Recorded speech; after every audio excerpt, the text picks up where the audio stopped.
to extend long-term unemployment benefits. At 5:30, a confirmation vote on the nomination of Robert Wilkins to serve as a judge on the D.C. Circuit Court.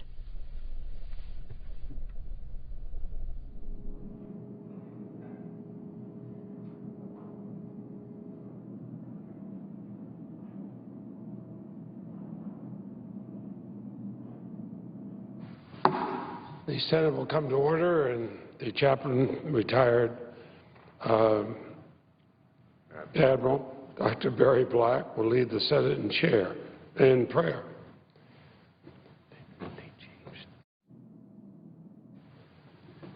Let us pray. Eternal God, receive our prayers as incense of thanksgiving for your goodness to the children of humanity. Lord, thank you for strengthening our nation, protecting it from evil, and guiding its citizens by the unfolding of your powerful providence. Bless our senators. Show them solutions to their problems and give them the courage to press on. Protect them from the traps of evil and the snares of transgression. Keep them from even desiring to do wrong as you guide them on the path that leads to life. We pray in your wonderful name. Amen.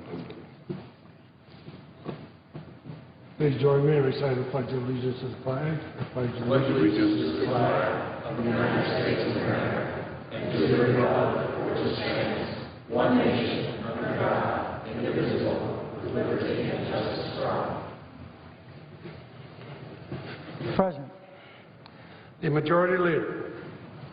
I move to proceed to count number 266 as 1846, flood insurance legislation. The clerk will report. Motion to proceed to calendar number 266 S 1846, a bill to delay the implementation of certain provisions of the Biggert Waters Flood Insurance Reform Act of 2012 and for other purposes. Mr. President, I would note the absence of quorum. The clerk will call the roll. Mr. Alexander.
Well, the day is just getting underway here in the Senate. Debate expected to continue on a measure extending long-term unemployment benefits. Those benefits expired last December. At 5:30 Eastern, senators will hold a confirmation vote for Robert Wilkins, his nomination to serve on the D.C. Circuit Court. So far, neither leader has come to the floor to discuss the Senate agenda. Well, here they are right now. Senate is in a quorum call. I ask consent that it be vitiated. Without objection. Following my remarks and those of the Republican leader, the Senate will resume consideration of S. 1845, which is the unemployment insurance extension. Filing deadline for all first-degree amendments to the bill is 3 p.m. today, and the deadline for all secondary amendments to the read substitute is 4:30 today. Mr. President, there have been some discussions going on, but the Republican leader and I have spoken. I've spoken to Republican senators, Democratic senators, as I'm sure my friend, the Republican leader, has done, and we have one vote scheduled this afternoon at 5:30, and that's on Robert Wilkins to be a circuit court judge. We'll see if we're going to go forward with the two additional votes on cloture night or put them over to tomorrow. We are not in a position today, either the Republican leader or me, to do anything other than proceed. If we get something worked out before we have the first vote, then we'll maybe put this over for a reasonable period of time. If we can't, then we'll just have to have these two votes.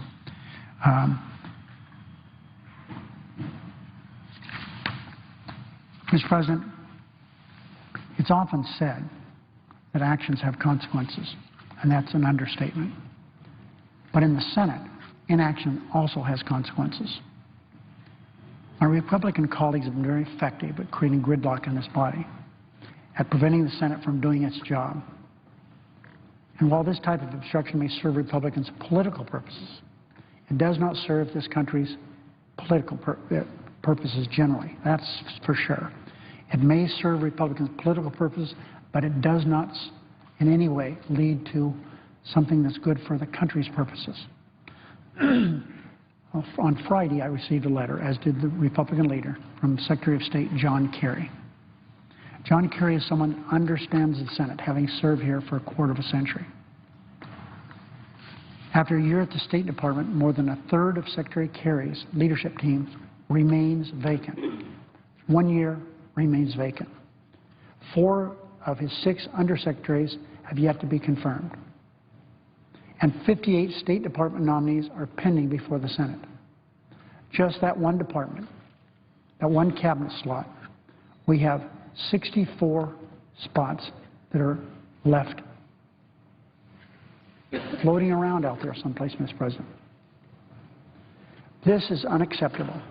At a time when our nation needs a robust presence abroad, the Senate is stuck. The State Department cannot afford for a third of its leadership positions to be vacant.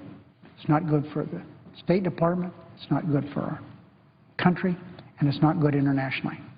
This is what Secretary Kerry said, among other things, in the letter he wrote to us, and I quote, "It is not an overstatement that today so many critical national security positions are still awaiting confirmation that it is now affecting our ability to do the nonpartisan work of American foreign policy, defend the security of our nation, promote our values, protect our interests, and help our business compete overseas, which creates jobs for Americans.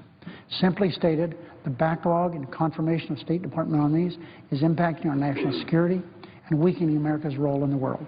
Close quote. Mr. President, the Senate's inaction, its failure to carry out its duty to advise and consent, has consequences. And why are we not moving forward? It's because of obstruction by the Republicans in the Senate. Under the adept leadership of Chairman Menendez, the Senate Foreign Relations Committee is expected to report out at least 31 State Department nominees this week.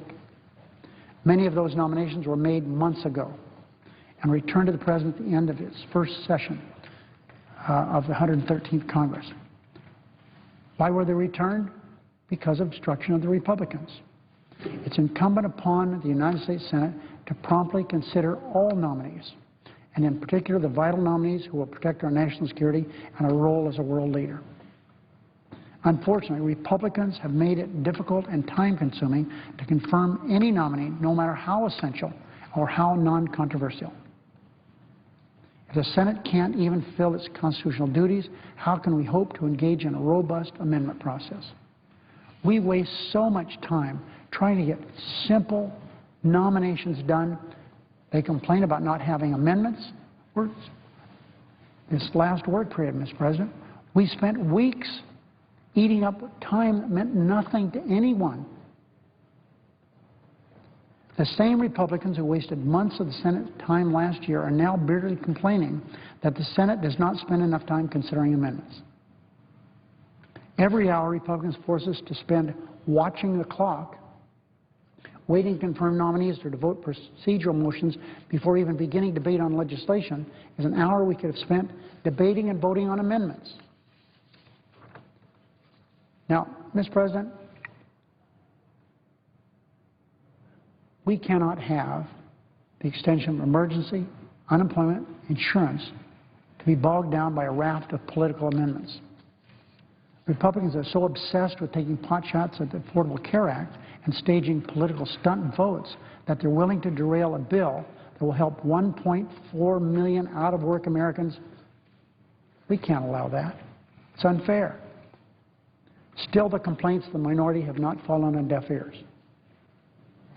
First, my Republican colleagues said they would not vote for an extension of emergency unemployment benefits unless it was fully offset. I compromised. It's fully paid for, the bill before this body. Next, my Republican colleagues said they would not vote for this legislation unless it enacted real reforms to the unemployment insurance program. I agreed. That's in the bill before the body. Now, many of my Republican colleagues say they'll turn their backs on Americans who have been out of work for months and months unless they have the opportunity to vote on amendments to this bill. Although I wonder what Republicans will demand next, I'm willing to do what it takes to protect middle-class workers struggling to find jobs. So, reasonable amendments, reasonable number, relevant amendments, of course. We'd be happy to take a look at that. I'd be happy to do that. We have our Tuesday caucuses every week. I'll go over this in my caucus in some detail.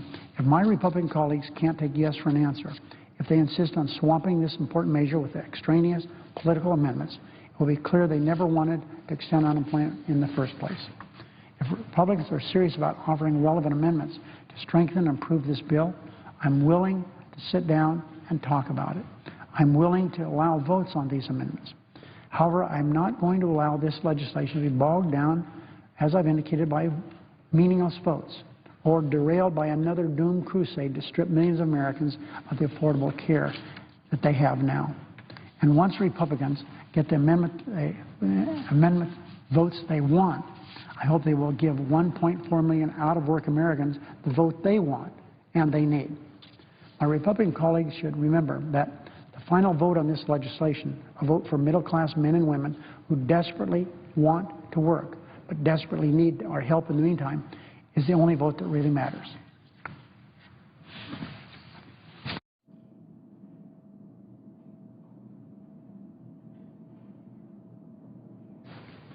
Mr. President. Republican leader.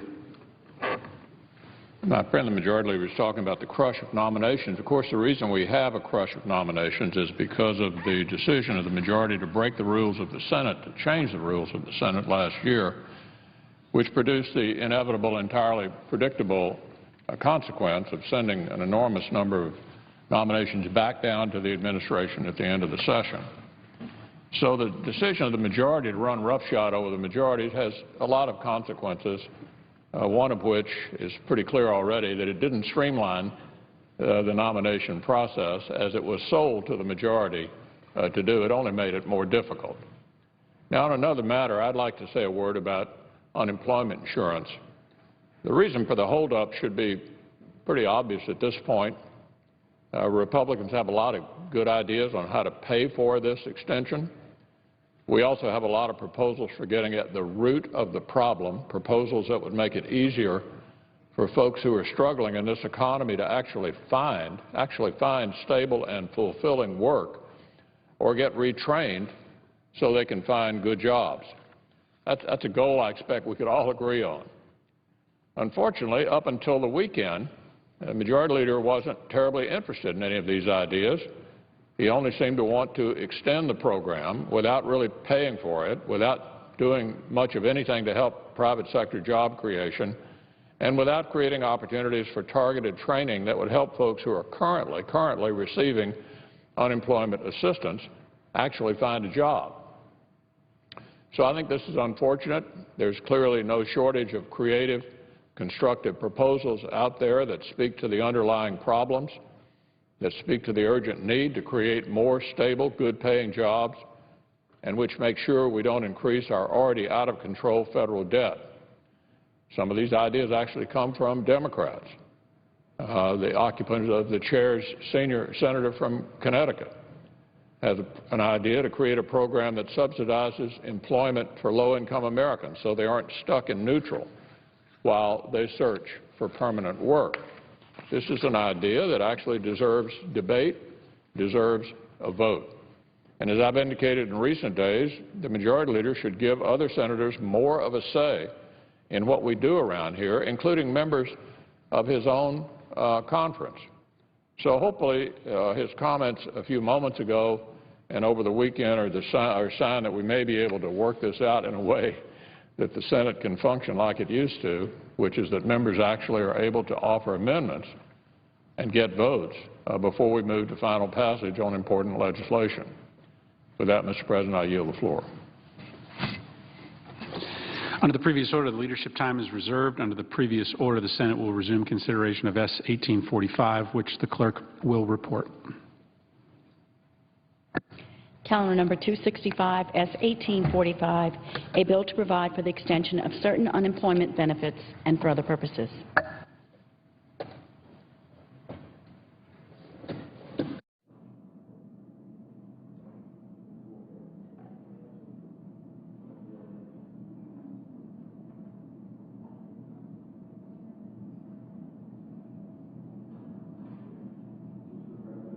Senator from Iowa. Thank you, Mr. President.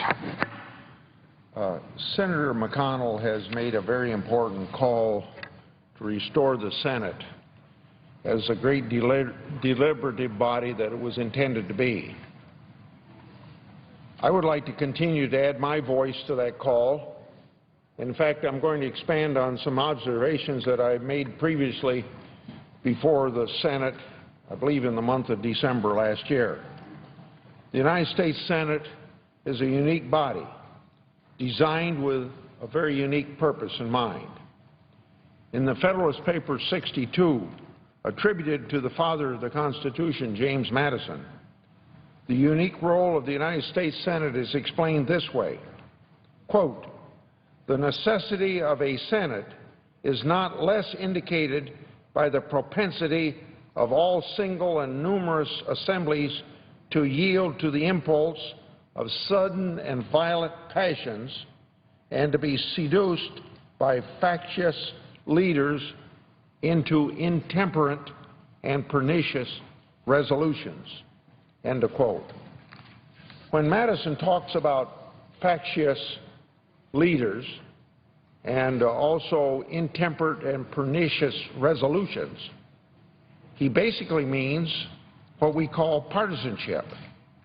And the way some partisans express it, my way or the highway approach to legislating that is all too common these days.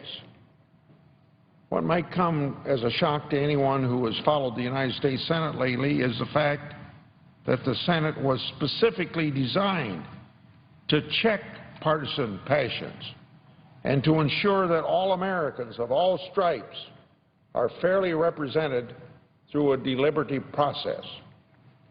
Clearly, the Senate is not fulfilling the role that the framers of the Constitution intended in recent years. To find out what went wrong, we first have to examine how the Senate was supposed to function. About this propensity of legislatures to be dominant by factious leaders acting intemperately, Madison goes on to say, quote, "Examples on this subject might be cited without number and from proceedings within the United States as well as from history in other countries," end of quote. Note that in advocating for the creation of a Senate to counter this negative tendency, Madison references examples from proceedings within the United States. Many state legislatures in the early days of our republic were unicameral, with frequent elections and weak executives. This led to many instances where a temporary majority faction would gain control and quickly pass legislation that advantaged the majority at the expense of the minority. The United States Senate has been called the greatest deliberative body in the world just because it was specifically designed to proceed as a measured pace and to guarantee that the rights of the minority party be protected.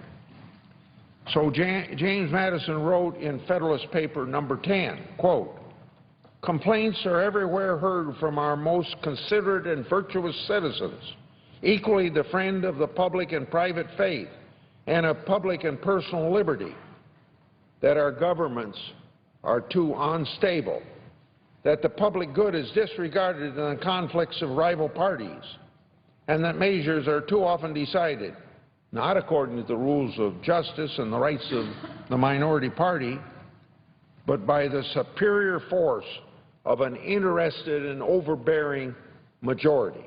End of quote.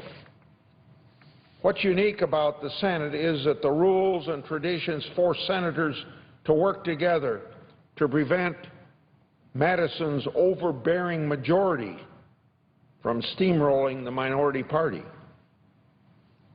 Because the rules of the Senate are built around consensus, as opposed to the other body, the House of Representatives, where the majority party dominates. Here, it forces senators of all parties to listen to each other and to work together. Now, at least that was true most of my time in the Senate. That has changed in recent years.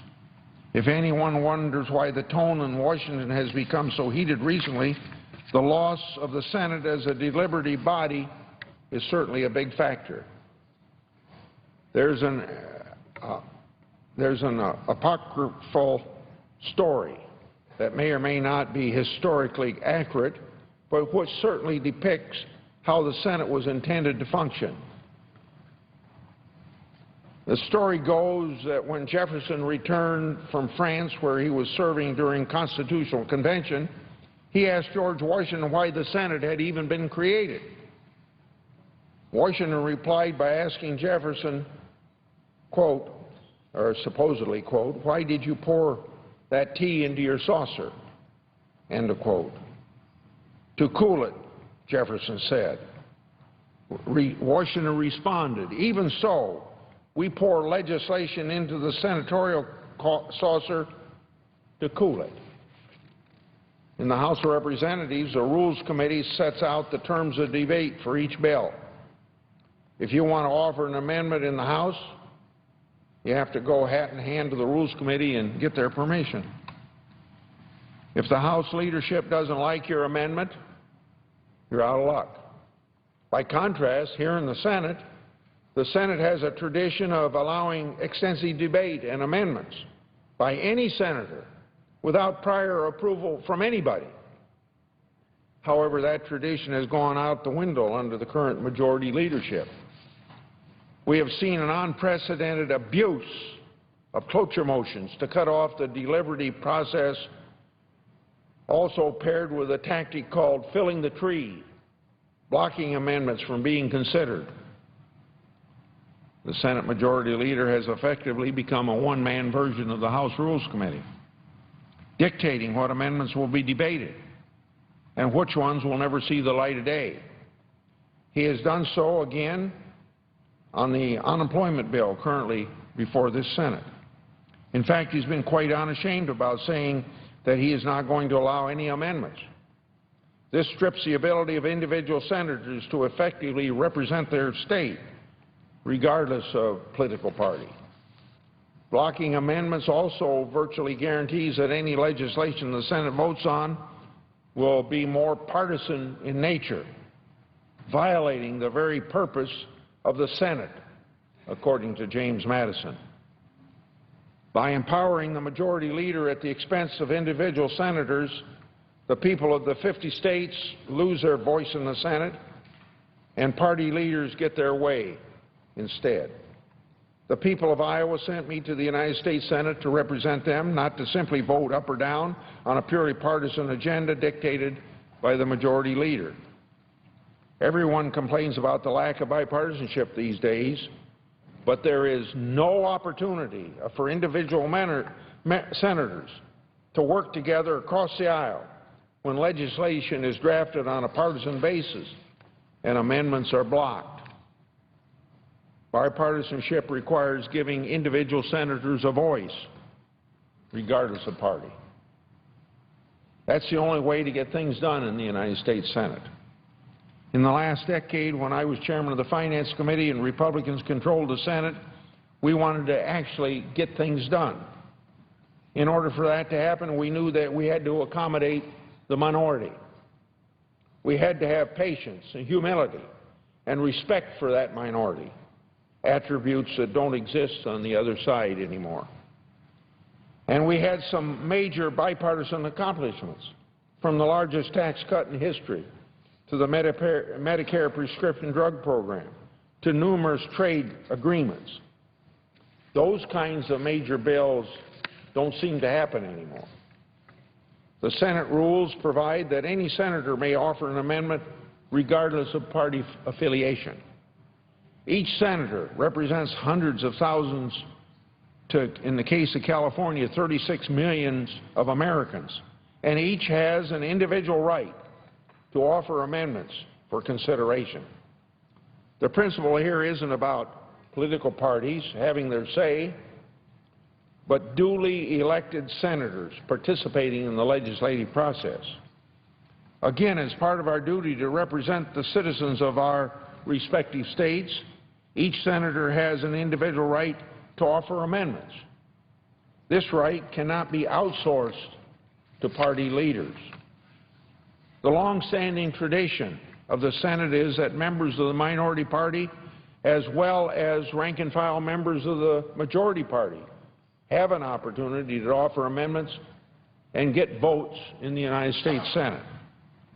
The now routine practice of filling the tree to block amendments has been a major factor in the destruction of the Senate as a deliberative body. This is usually combined with filing cloture to cut off further consideration of a bill, which has occurred in truly unprecedented extent. In a deliberative body, debates and amendments are essential, so cloture should be rare, and abuse of cloture strikes to the very heart of how the Senate is intended to work. It is important to note that the majority leader has tried to pass off the cloture motions he has filed, which are attempts by the majority party to silence the minority party, as nothing but Republican filibusters. There seems to have been a concerted attempt to confuse cloture motions with filibusters. But the Washington Post fact checker has caught the majority leader in this distortion, given his claim of unprecedented Republican filibusters to Pinocchios. In fact, a report by the nonpartisan Congressional Research Service called, quote, "Cloture Attempts on Nominations, Data and Historical Development," end of title, written by Richard S. Beth, contains an entire section titled, quote, "Cloture Motions Do Not Correspond with Filibusters," end of title. The abuse of cloture, often combined with the blocking of amendments, prevents all senators from doing what they were sent here to do, not just members of the minority party. And you know, it's even gotten worse.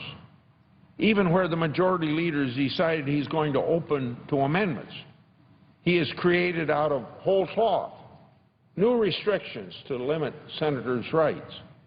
First, he normally only opens up the amendment process if there's an agreement to limit amendments. And this is usually only a handful or so of amendments.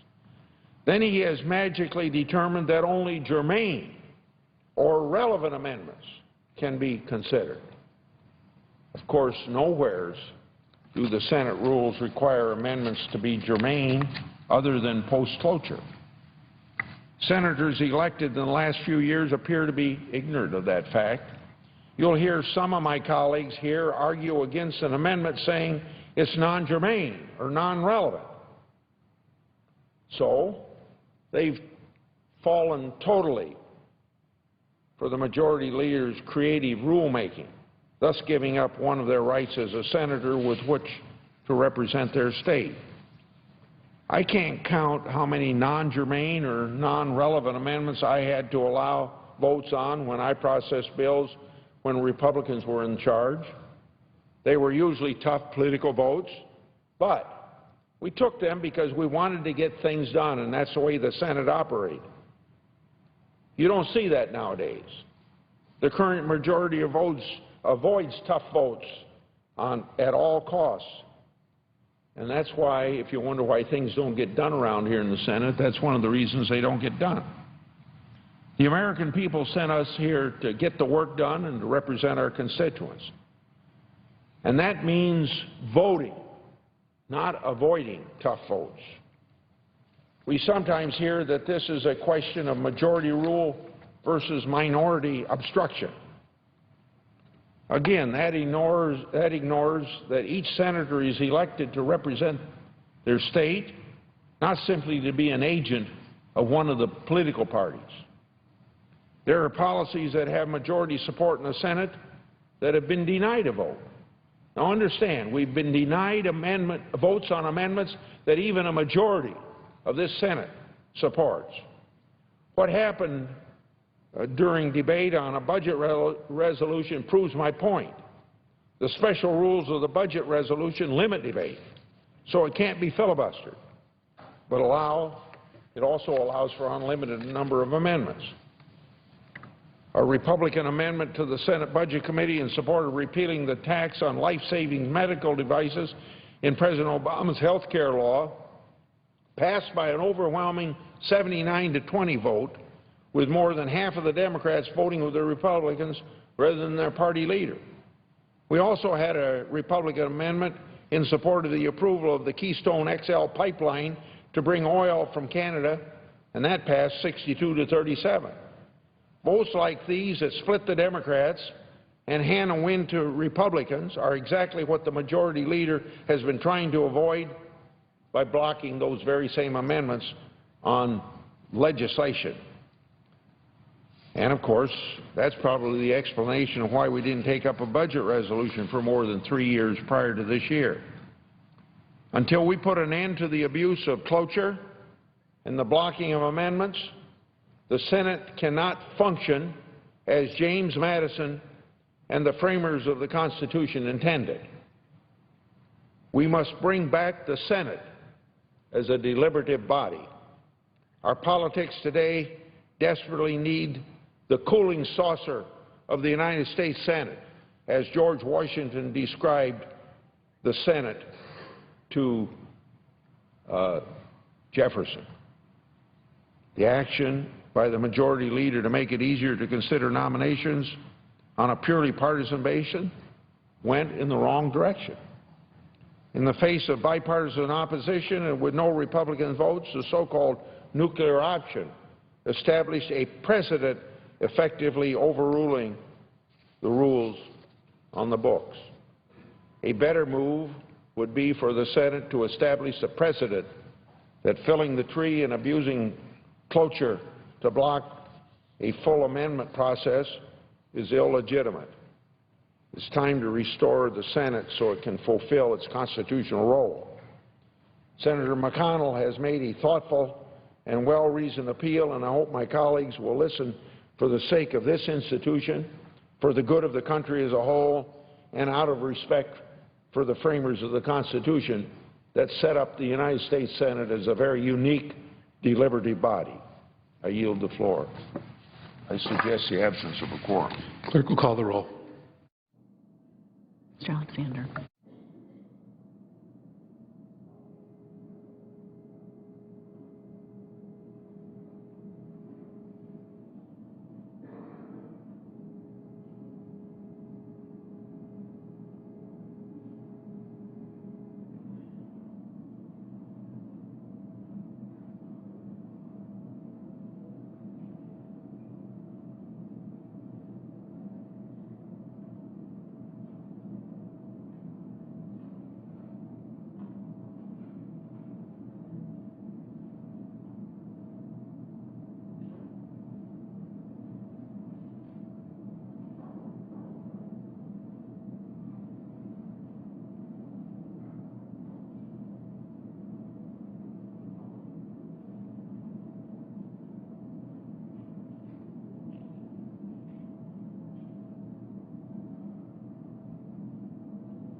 Well, we're in the early moments of the Senate workday. They gabbled in at 2. We are expecting further debate on a measure extending long-term unemployment benefits, which ran out on December 28th of last year. Along with that, at 5:30 Eastern, senators will hold a confirmation vote for the nomination of Robert Wilkins to serve on the D.C. Circuit Court. Now, also possible, we're hearing a cloture vote on an amendment to legislation extending unemployment benefits that would extend the term of the benefits from 3 months to a year. That could come up. We could see a vote on that. It's unclear if a deal has been worked out just yet. House is also in on this Monday. Members gabbled in at 2 Eastern for general speeches. They are out now, but legislative work will start at 5 p.m. on 3 suspension bills, including one supporting the creation of a commemorative work honoring volunteers who served in the Peace Corps. Votes coming up at 6:30 Eastern in the House, and you can see House action live on C-SPAN when members gavel back in. While we wait for further floor action here in the Senate, a discussion on the way forward in Afghanistan from today's Washington Journal. At the table now, Michelle Flournoy, former Defense Undersecretary for Policy, this in the Obama administration. Good morning. Good morning. Our guest is now with the Center for New American Security, co-chair of the Board of Directors, and we're here to talk lots about Iraq and Afghanistan and other matters. And we begin with this headline, Michelle Flournoy, in the Washington Times: Iraq's chaos could be omen for Afghanistan without U.S. troops. Brings the two together here, and I'll just read a little bit and get your reaction.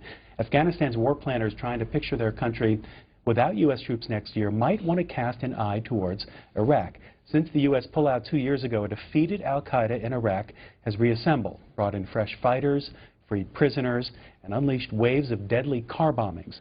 Last week, al-Qaeda claimed control of Fallujah, the town in western Anbar province, where scores of Americans lost their lives in house-to-house fighting in 2004. And the same situation could befall Afghanistan as the Taliban, the Haqqani network, and the al-Qaeda wait patiently in Pakistan. Any thoughts?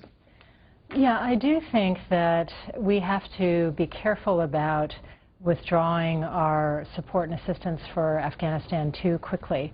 I think a lot of progress has been made. The Afghan security forces are now leading the provision of security across the country, but they still need our help. And I do think that if we sort of pulled out completely or too quickly and even cut off our assistance role, we could find ourselves with Afghanistan sliding back into a more chaotic situation that would provide opportunities for al-Qaeda and the broader insurgency.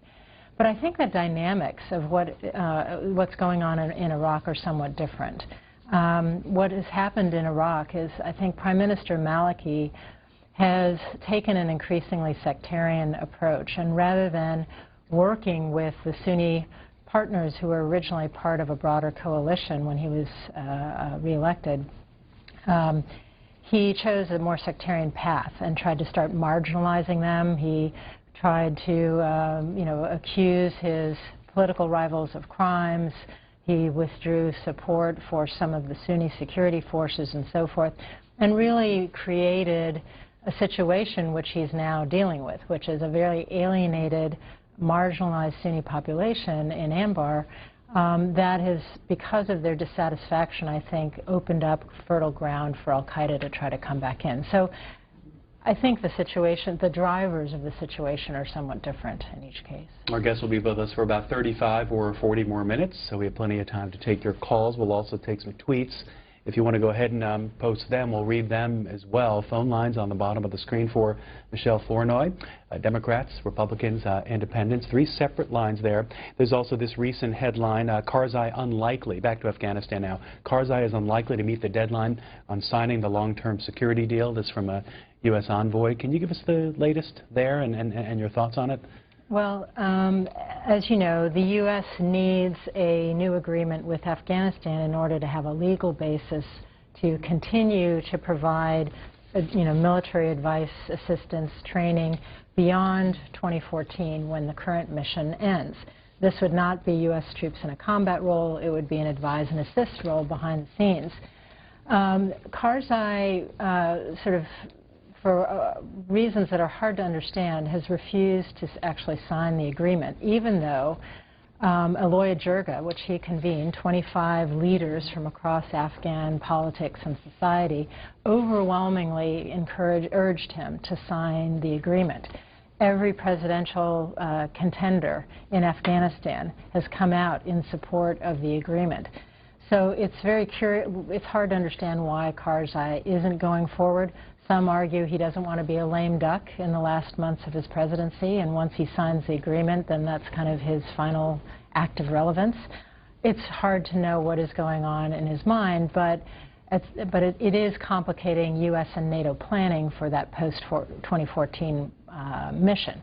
That takes time. The longer this delays, I think Karzai is risking putting us in a position where it would be hard to make good on the commitment that is very much in U.S. interest. Before we go to calls, let's shift back to Iraq. We're talking about both here with our guest, Michelle Flournoy, and there's a headline in USA Today. It's simply titled, "Losing Iraq." So we can see that headline here, but what we wanted to do is show you a clip from Senator John McCain, who was on the CNN morning program yesterday, asked about the recent significant uptick in violence in Iraq. This president wanted out. We got out. They would never say the number of troops that they wanted to have there. So Maliki decided to go his own way, and we're now seeing dramatically increased Iranian influence there in Iraq. I want to see if I have this correctly.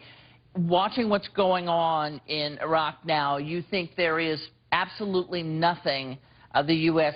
can do that might help purge certainly the al-Qaeda members out of Iraq. You think that is a lost cause? No, we can. I apologize if I gave you the wrong impression. First of all, no combat troops, obviously. Let's get that out of the way.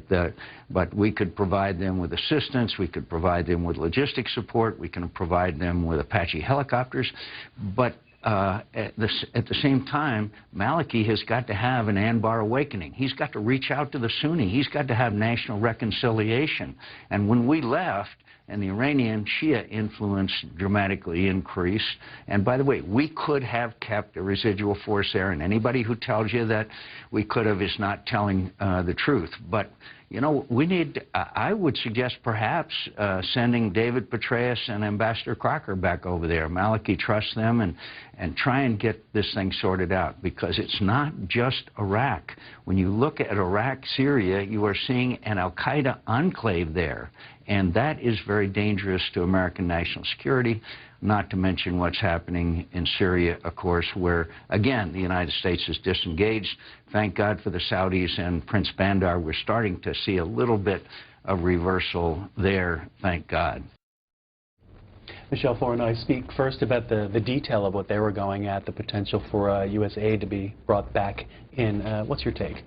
I think actually we heard from the White House yesterday that the U.S. is redoubling both its diplomatic outreach to Maliki and its offers of assistance in terms of intelligence, technical support, military equipment, and so forth to try to bolster Iraq's ability to deal with this renewed threat from al-Qaeda. So I think that the administration is pressing Maliki on this issue. I think Senator McCain is right in that the key issue is Maliki and getting him to renew his outreach to the Sunni community to pursue a no-kidding reconciliation effort, which, frankly, he hasn't done during his time in office. Where I would differ with Senator McCain respectfully is a little bit of the history. I think this president sought an agreement to keep some number of U.S. forces in Iraq. I was very much a part of that process. But at the end of the day, I think Maliki understood that he had to take such an agreement to his parliament. He believed that at the time that his opponents would use that vote as a no-confidence vote to try to take his government down. And so he wasn't willing to go forward. And I think no Secretary of Defense, no president should be willing to put American troops into a country without legal protections and immunity. It's just not a tenable position. And here is one of the headlines to back up what our guest just said. U.S. officials say Maliki seems ready to listen on aid and outreach. This from the Washington Post. We should point out that we do have a fourth phone line for this segment. We mentioned the first three. Here's the other one. It's for Afghanistan and Iraq veterans, war veterans. 202-585-3883 is your line, so we look forward to speaking to all of you. And then just that broader headline to our guest, losing Iraq. This is USA Today. A nation once seen as a great hope in the Middle East is unraveling as al-Qaeda sinks its teeth in, and a bloodied U.S. wonders what could have been. Michelle Flournoy, a more broader view of just what has happened in Iraq, what's happening now?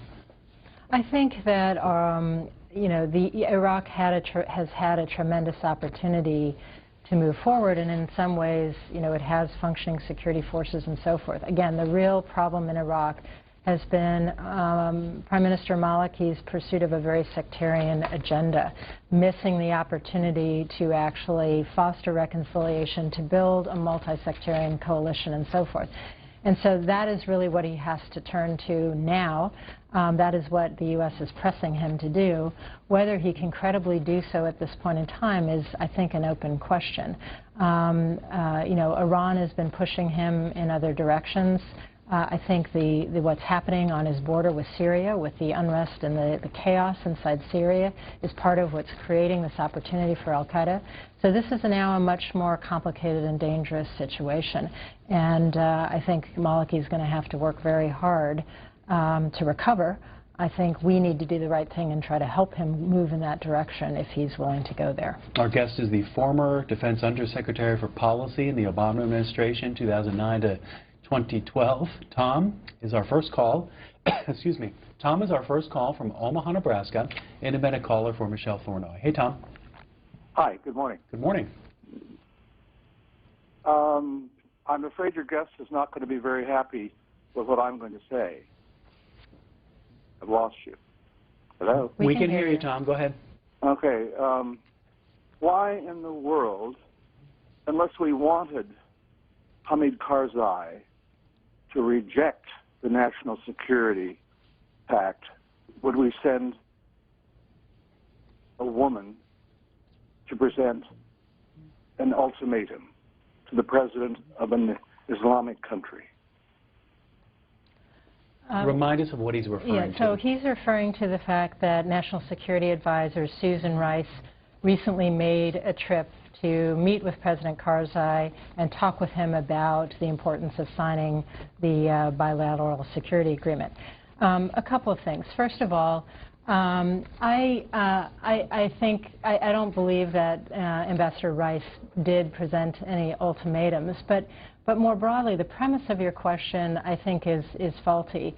My own experience working with a number of senior Afghan officials, particularly on the security side, is that they have no trouble dealing with women in their official capacity. At least that's certainly based on my own experience working with the Minister of Interior, working with the Minister of Defense, and so forth. I think the bottom line is this agreement is in the national interest of both countries. It's in the U.S. national interest because we don't want Afghanistan to slide back into becoming a safe haven for al-Qaeda again, and they continue to need our support. It's in Afghans' interest, the interest of the Afghan people, because I think they understand that while they've made tremendous progress in building their own security forces, in calling the shots for their own future, they still need the help of the international community. And if no security forces are allowed after 2014, you will see a dramatic withdrawal of international aid, and I think it will be a very tough for the Afghan government to survive. We have Timothy on the line from Wilson, North Carolina, independent. Hey, Timothy. Good morning. Good morning. Thank you for taking my call. You bet. The truth is, the very truth is, sir, is that this was started by George Bush and those guys that's running the Republican Congress now, that's getting nothing done. I don't understand why they said they got to find money to extend unemployment benefits. They got to find a way to pay for it. They went to this war. And, sir, this thing is, I think they say after it's finished, about $15 trillion after they got to pay the vets, the disabled people, and all the stuff that comes with it, all the contractors we over there paying now. And it's making no difference. And no matter if we stay there, if we put more troops like McCain was saying, oh, if we would have left more people over there, it don't matter what we do. This thing's going to be an outcome. The way it's going to come out, it's going to come out that way. And we are not, we're a big, powerful nation, but we can't go around and influence other nations, no matter how big they are. And I don't understand this. We tried it in Vietnam, and we always make the same mistake. And until we start, and most people say, oh, forget about George Bush. Oh, we need to forget about it and protect ourselves from these terrorists. This thing is played out, the military-industrial complex. I'm getting ready to get off. But they have made a war, and they made this thing of terror. And that's the new way of them getting us to spend all our money to do these things overseas, pay all these contractors. We spend more money than all of the other world put together. Our military do. Without objection. Thank you, Mr. President. Last week I said on the Senate floor that serving in the United States Senate is becoming like being asked to join the Grand Ole Opry and not being allowed to sing. Now, here's what I meant by that. Take last week. The Democratic leader, the distinguished majority leader, senator from Nevada, brought up unemployment compensation. How do we help unemployed Americans go to work? I can't think of an issue more important to our country. All of us have ideas about how to do this. But he brought up his idea. Hadn't been considered by committee. And then when he put it on the floor, he cut off amendments, he cut off debate, and cut off votes. Coming up soon will be minimum wage. How to increase family incomes in America is the foremost issue facing our country. We all have ideas about that. We're elected to deal with it. We're in a long period of unemployment.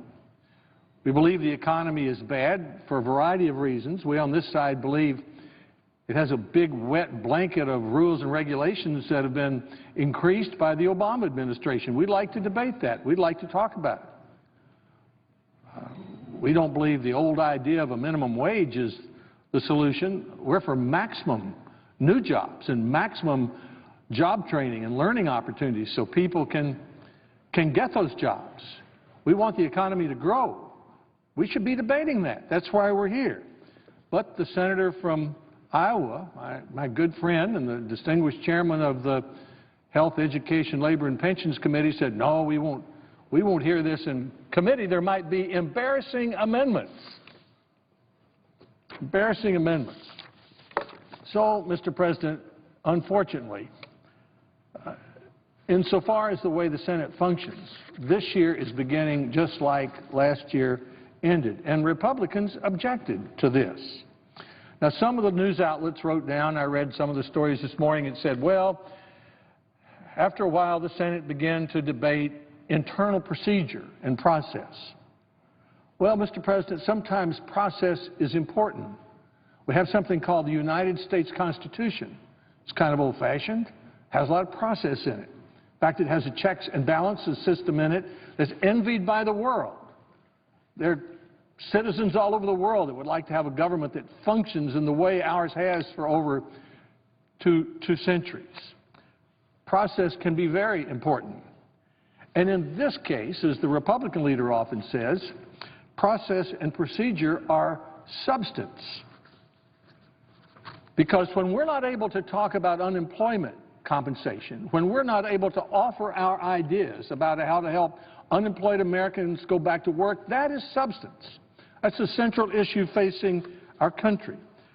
We think we have better ideas than the idea the majority leader put on the floor, and we would like to present those ideas on behalf of the people who elected us. We are not the important ones. We're all political accidents in here, all 100 of us. We all know that. We worked pretty hard to get here, and we had some luck to go along with it. And what does that give us? Not just a chance to have our say, but to have a say on behalf of the people of Tennessee, in my case. They want me to weigh in on the big issues before our country. Obamacare is one of the reasons so many people are unemployed. I'm sure that the other side doesn't want to talk about that. I wouldn't if I had voted for it. But I was in a room with the chief executive officer of a major restaurant company who told me that because of the new costs of Obamacare on his large company, that they were going to start running their restaurants with 75 employees instead of 90 employees. That doesn't sound like more jobs to me. That doesn't sound like help for the unemployed Americans. This is the forum in which we debate these issues. So I suppose it might be embarrassing for our friends on the other side to debate these issues, but it really shouldn't be. If they believe in them, they should want to stand up and defend the issues just as strongly as we want to say our point of view. I would suspect there are a good number of my Democratic friends who have amendments that they'd like to offer on putting unemployed Americans to work. And they might wonder, how did I ever get to a United States Senate where I can't do that? Just as someone might wonder in Nashville, why did I join the Grand Ole Opry if they won't let me sing? The Majority Leader's actions go to the very heart of our government. It's not about internal procedure. It's not about process. It's about the major issues facing our country. Tennesseans didn't send me to Washington to rubber stamp the Majority Leader's ideas, not this Majority Leader, not any Majority Leader. Tennesseans sent me here to represent them and to advocate their point of view and to give them a say on Obamacare, on balancing the budget, on fixing the deficit, on helping unemployed Americans find jobs, on dealing with wages, on raising family incomes. That's why I'm here. That's my job. And they expect me to have a chance to have not my say, but their say on the issues that face the American people. And by his actions, the Majority Leader is destroying the Senate, which was once described as the one touch of authentic genius in the American political system. There's a new book out, which I mentioned on the floor the other day. I guess it'll become the leading history of this body. It's written by the former Senate historian, Richard Baker, and the late Neil McNeil, who wrote what many consider to be the best history of the House of Representatives. And they do say in there that the genius that I just talked about, the authentic touch of genius that is the Senate, the major reason for that is the opportunity for extended debate. They point out, as I think any of us would, that there have been abuses with the filibuster, more delays than are necessary, that the Senate didn't work as well as it should, not just in the last few years, but over a long period of time. But the fact of the matter is, in this body, which is virtually unique in the world, in requiring that 60 of 100 members must agree before we cut off debate, that helps forge consensus. That helps forge consensus, as we did on the student loan agreement earlier this year. There was a good example of a good debate, of different opinions on both sides of the aisle, of Democrats and Republicans working together, and when we finally got to 60 or 65, we got a result with the Republican House of Representatives and the Democratic President going along with us, and it was a victory for the students of this country. We cut in half the interest rates they pay and took the whole argument out of a political football. The Senate was created for three reasons: to encourage a consensus.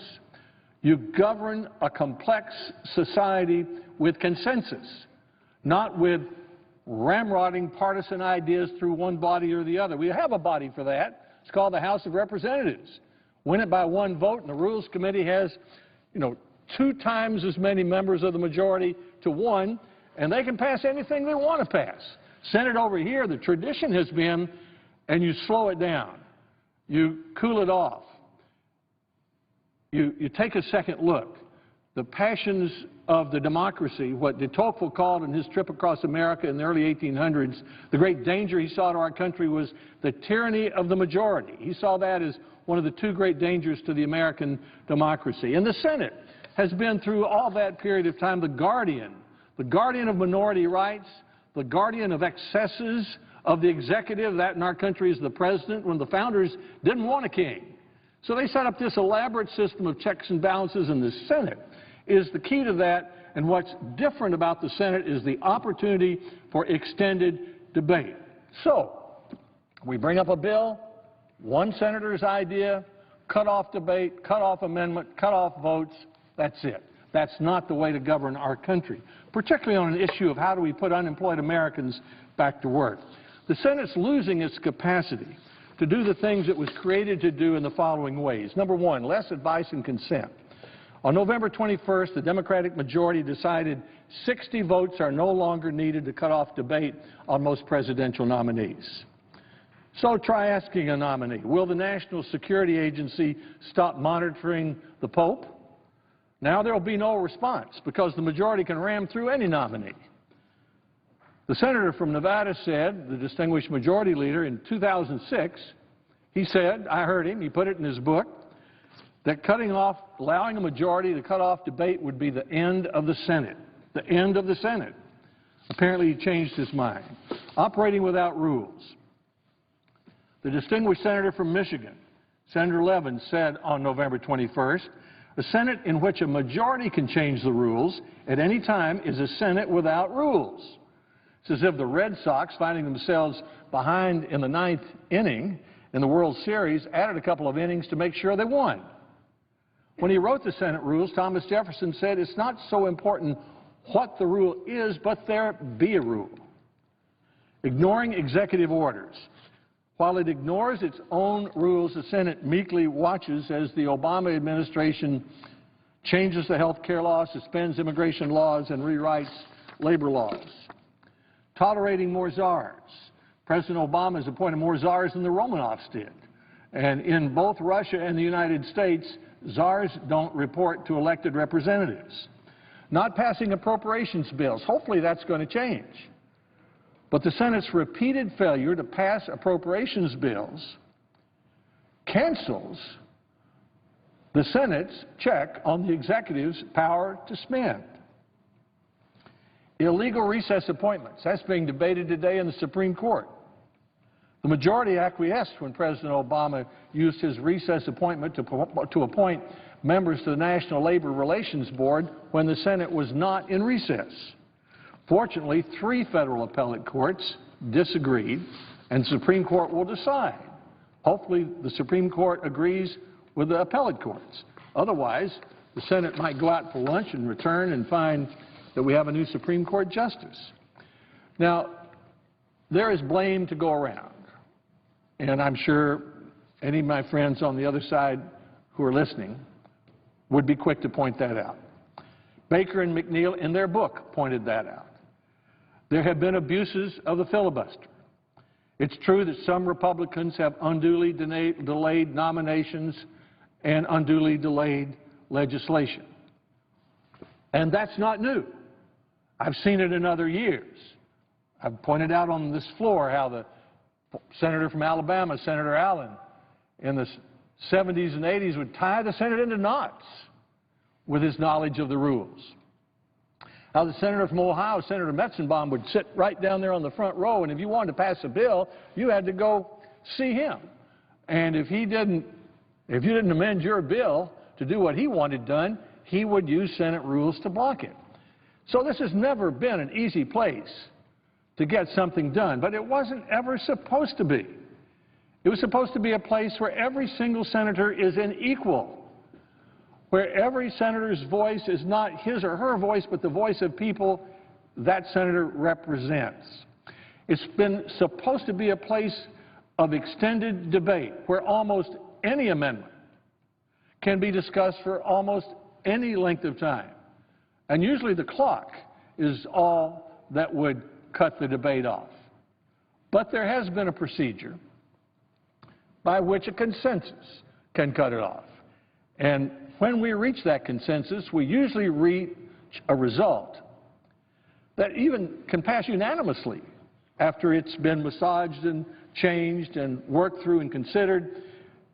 I think of the legislation we just passed on compounding pharmacies and making drugs safely, making drugs more safe, 4 billion prescriptions a year, that went through the committee process, through both houses, eventually passed unanimously because we had reached a consensus.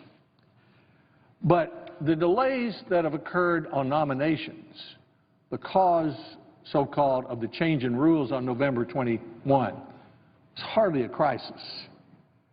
Non-judicial presidential nominees have almost never been denied their seats by a filibuster. Before the November rules changed, 2 for President Obama, 3 for President Bush, 2 for President Clinton, none before that in history. That's 7, Mr. President. Only 7 non-judicial president nominees in the history of the Senate had ever been denied their seats by a filibuster. Now, maybe it would take a while, but that's so we can ask questions. And the day before the rules were changed, I looked at the executive calendar, this calendar that we have on our desk. It has every single nomination that can be brought to the floor. If I have my numbers about right, there were not many people on there. Half of them have been held up by the senator from South Carolina who is trying to get some answers on Benghazi. That's happened many times in this body. Senators want an answer. They do that to make the executive tell them what's going on. But there are only 8, I believe, nominees who'd been on there more than 9 weeks, and only 12 others who'd been on more than 3 weeks. So there weren't very many people on the executive calendar there. And we had changed the rules to make it easier to confirm them anyway.